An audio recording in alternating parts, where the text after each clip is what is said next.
Il consigliere comunale Carlisi del Movimento 5 Stelle del comune di Agrigento punta i riflettori su una questione che in quest'ultimo periodo ha tenuto veramente banco, ovvero il parcheggio a quanto pare abusivo nella Valle dei Templi. Ecco, c'è stato un rigetto da parte del comune di Agrigento. Ecco, lei cosa si sente dire a tal proposito?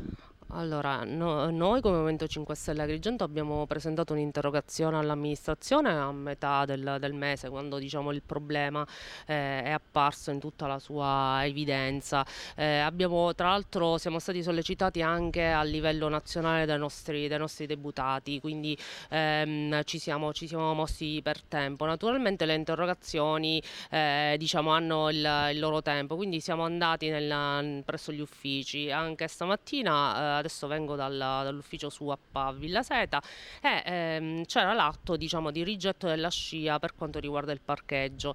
Tra l'altro non ho potuto, diciamo, solo preso visione del documento, ho fatto richiesta di accesso agli atti che spero vengano recapitati nella mia casella di posta e quello che ho letto per quanto riguarda la possibilità di parcheggiare le auto lì per per la pertinenza, diciamo, dell'attività di somministrazione, c'erano sei auto, un parcheggio rilasciato dall'amministrazione per quanto riguarda la sovrintendenza. Quindi noi, diciamo, attenzioneremo questa cosa, quanto è possibile dire che a un'attività di somministrazione soltanto 6 auto possono esserci e se comunque queste auto possono comunque esserci a livello di parco archeologico, insomma è un'area praticamente fragile.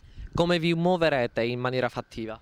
Noi dobbiamo esaminare i documenti nella loro completezza, perché comunque se ci sono dei diritti della città di Agrigento che sono stati, diciamo, lesi, questi devono essere ripristinati anche a livello di paesaggio e tutto quanto.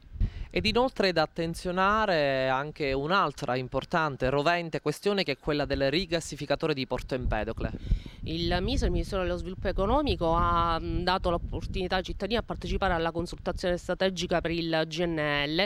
Nei documenti è presente ancora il rigassificatore di Porto Empedocle, che non diventa soltanto una struttura per la rigassificazione, ma potrebbero fare gli studi di fattibilità, alcuni sono stati fatti, per quanto riguarda una stazione di stoccaggio, sia per navi che andranno via col ripieno di GNL, ma potrebbe essere anche una stazione di rifornimento per l'autotrazione e per i treni. Quindi noi consideriamo lo stato in cui sono le nostre strade, insomma valutiamo bene, partecipiamo entro il 6 settembre a questa consultazione. Invito tutti i cittadini. Il sindaco aveva detto il 20 luglio che avrebbe partecipato come primo cittadino e speriamo che lo abbia fatto.